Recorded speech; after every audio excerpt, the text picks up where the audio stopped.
Amen. তো আমাদেরকে প্রথম কি করতে হবে? আসতে হবে।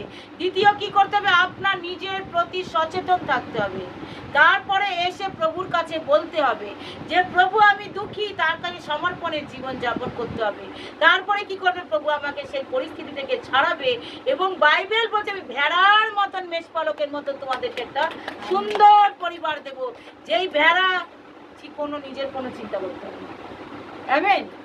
ভেড়া তখন আর নিজের চিন্তা করতে হবে না, সমস্ত চিন্তা, সমস্ত সোচ বিচার, সমস্ত আমাদের কি করবে? চরবাহ করবে, আমাদের রাখাল করবে। হিন্দিতে বলে চরবাহ, বাংলায় বলে রাখাল। হালেলুয়া। সেই রাখাল আমাদের তখন কি করবে? আমাদেরকে চড়াবে, আমাদেরকে কোনো টেনশন নেই।